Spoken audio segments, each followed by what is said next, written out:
geometry quarterfinal review for lessons 1 through 20. We're going to start off answering as many of these questions as we can from our second period class. Let's see, question number 6 showed up the most. It says, prove that lines A and B are parallel. What I want to be able to do is look and see what these two angles are to each other. Okay, what are angles 135 and 45 to each other? Keep in mind, lesson 12, there's 4 things that they could be that would make those two lines parallel if they're cut by a transversal. Let's start off by naming those 4 things. Same side, give me the whole term. Same side interior angles. Okay, that's one thing they could be. What else could they be? Ignore 135 and 45 for a second. Okay, what are the 4 things? Corresponding angles. So let's establish what corresponding angles would look like. That would be like here and here, right? Could be here and here, correct? All right. Could be here and there, right? Could be here and here. Those would be examples of corresponding angles. They're on the same side of the transversal, but one of them is exterior and one of them is interior. Okay? All right, so that's corresponding angles. Those are the 4 different places where corresponding angles would exist in relation to each other. Do we understand that? All right, what's the next thing? So we've covered 2 of them. Same side interior would be here and here, right? Now, with same side interior, on corresponding angles, they have to be congruent to each other, right? So those that I just listed, in order to prove that those 2 lines are parallel, would have to be congruent. Okay? Have to have the same measure. But what's true about same side interior angles? What do they have to be? Do they have to be congruent? No. What do they have to be? In order to prove that lines A and B are parallel, what would they have to be? Well, that's by definition same side interior. So they're interior, they're on the same side of the transversal. But are they necessarily going to be congruent to each other? They're the only one of the 4 set that is not going to necessarily be congruent. Okay?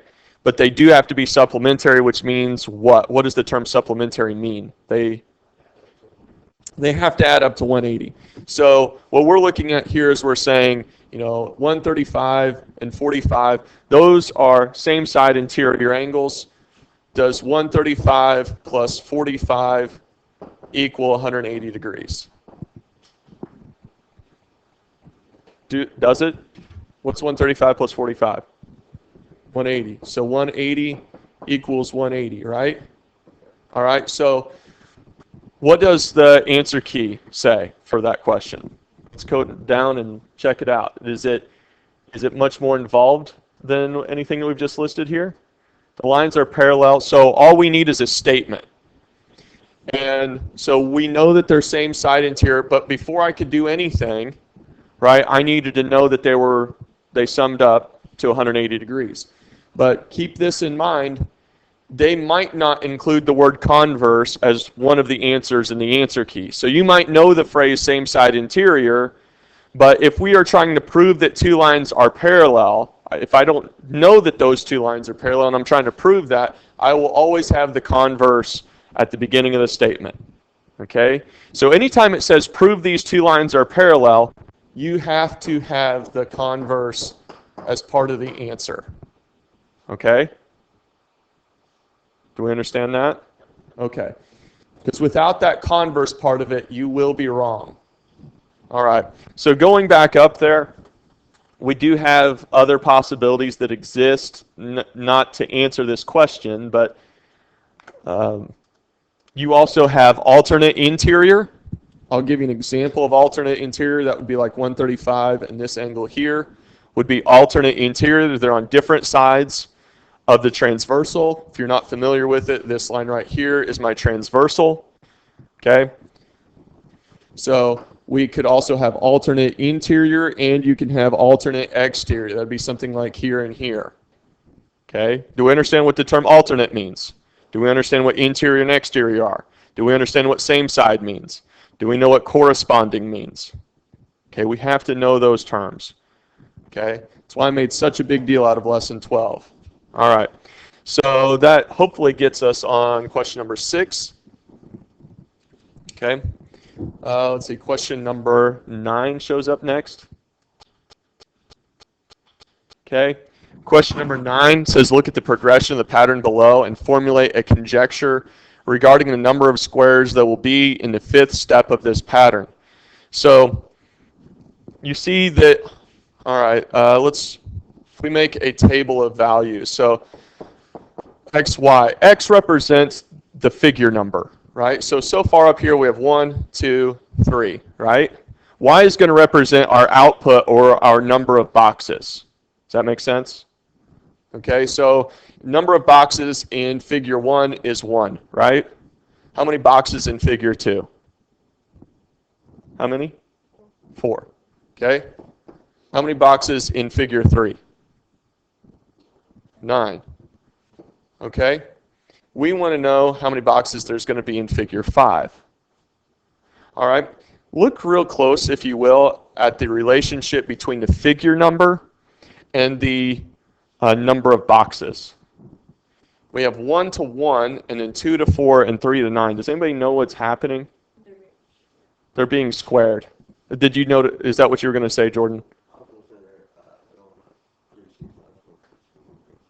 All right. So you're seeing. Say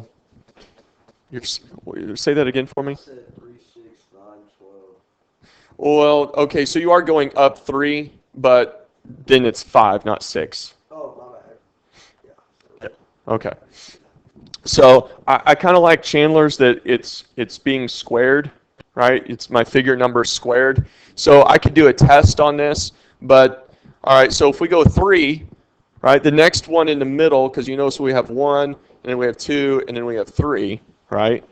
Okay, the next row for 4 should have 4 in it, right? Should have 4 in the middle, right? So you could go, right, and then it's going to go up like that. Well, we know that there's going to be 1, 2, 3, 4, 5, 6, 7, 7 up from it, and 7 down from it, right? All right, so 7 and 7 is 14, right? Okay. Let's see, 1, 2, 3, 4, 5. Actually, sorry, 1, 2, 3, 4, 5, 6. So it's going to have 6 above and 6 below. I said that wrong. Okay. 6 above and 6 below this, right, is 12. Right? What's 12 plus the 4 in the middle?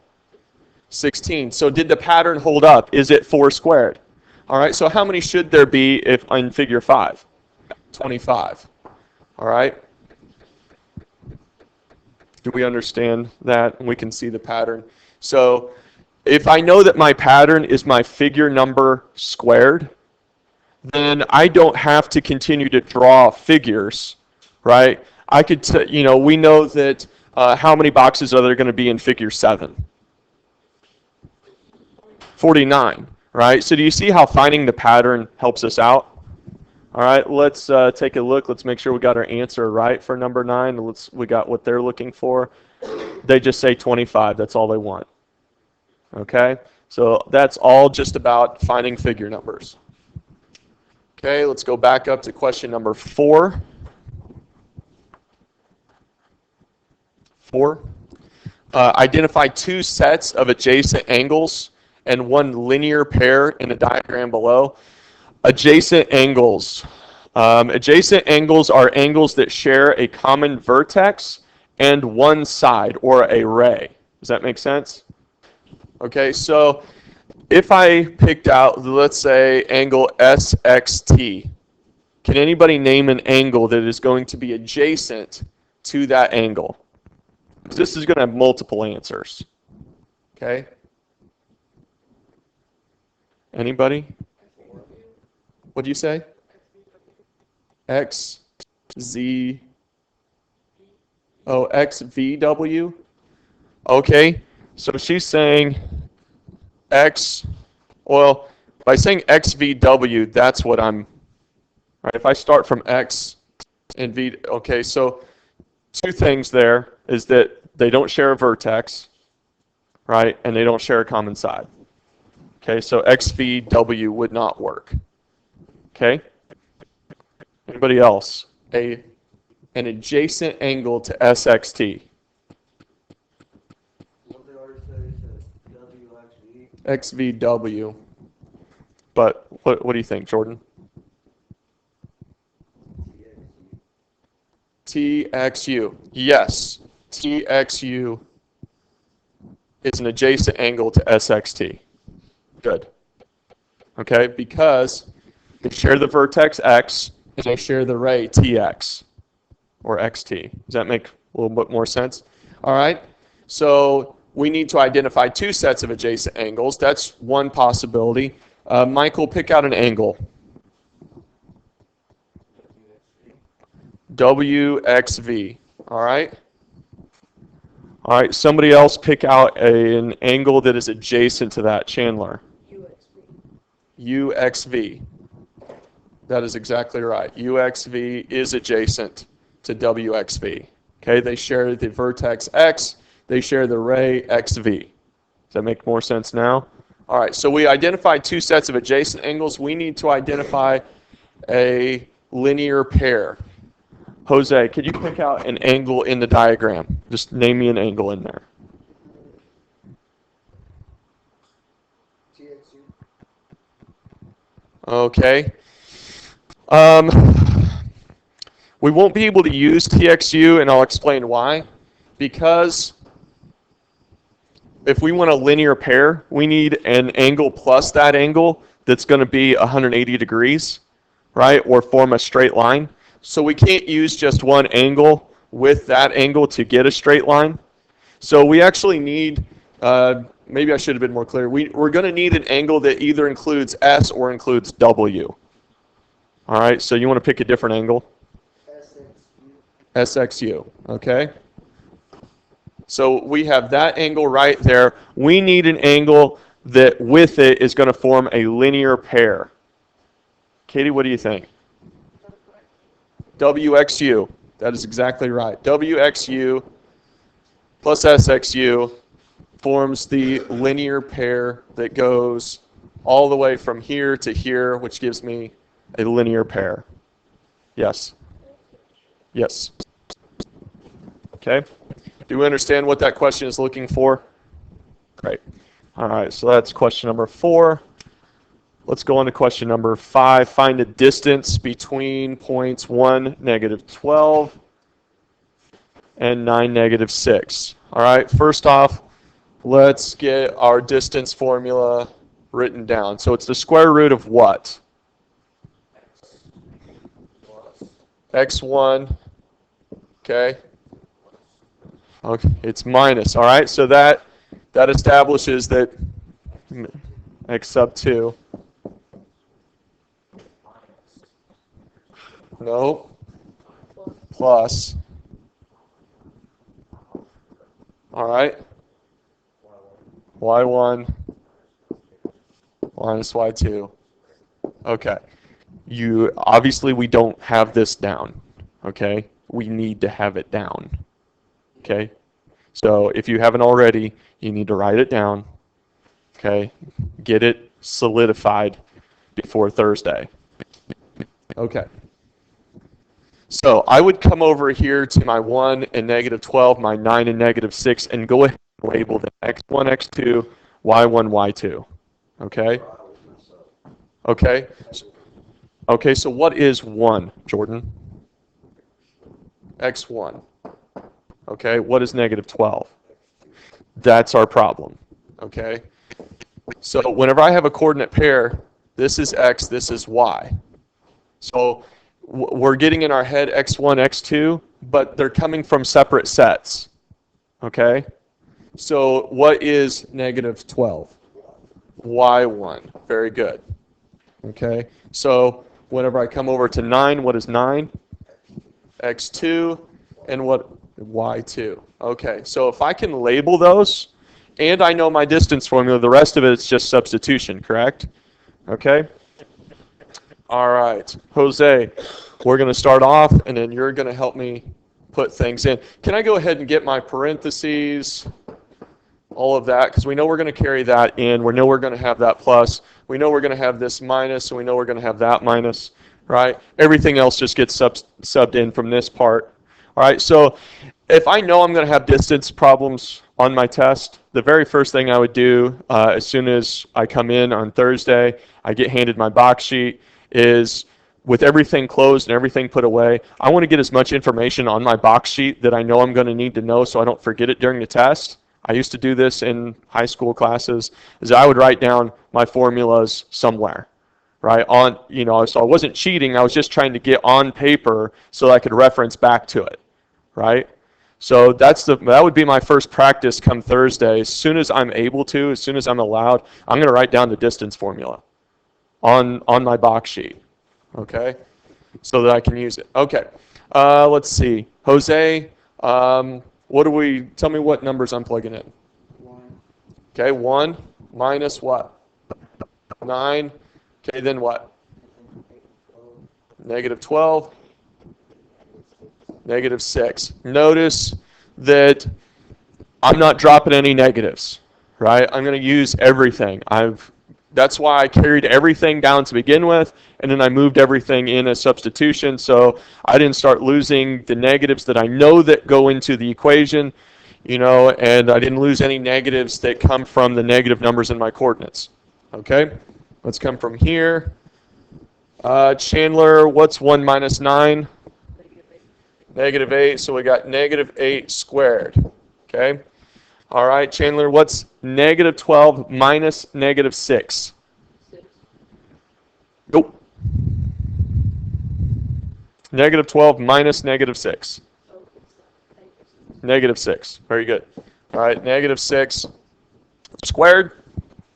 All right, now keep in mind whenever I'm squaring a negative, I'm going to get a positive. So what's negative 8 squared? 64 plus what? 36. All right, what's the square root or what's 64 plus 36? 100. Okay, what's the square root of 100? 10. Okay, my answer is 10.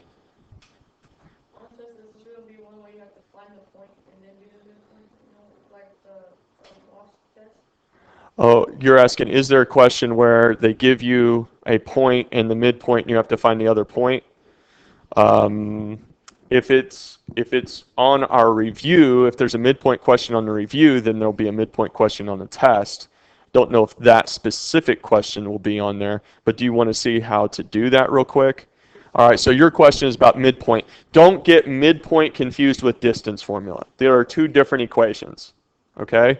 So I'll go ahead and answer that question now. First, let's figure out what our midpoint formula is. Our midpoint formula is x1 plus x2 divided by 2, y1 plus y2 divided by 2. Okay? So in your question, the question is if I have point A is, let's say, 3, 4, and the midpoint is, let's say, negative 5, 3, okay, just so we're working with other, and the other endpoint is n, right? And we don't know what the coordinates of n are. Okay, what I'm going to do is I'm going to say that, well, this is x and this is y, okay, because I'm looking for an x and y coordinate. So what we're going to do is we're going to plug into that formula, and we're going to say 3 plus x divided by negative 5, or sorry about that. 3 plus x divided by 2 equals negative 5.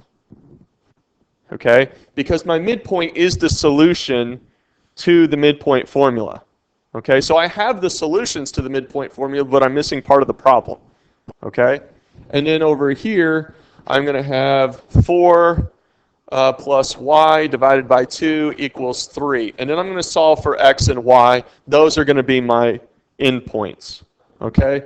And remember, in order to solve for x and y, I'm going to have to first multiply both sides by 2, then subtract that x value, multiply by 2, subtract the y value, and that'll give me my x and y coordinates. Okay?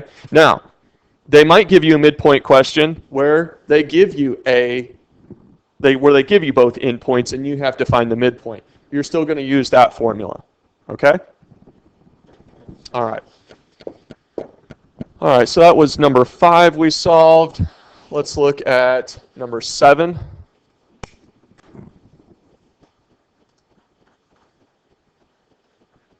All right. Name the polygon below. Determine whether it is equiangular, equilateral, regular, irregular, or more than one of these. All right, so it is first it's a quadrilateral, right?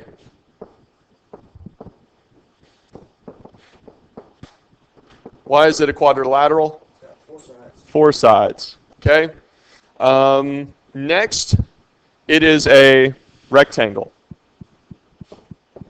Does anybody know why it's a rectangle?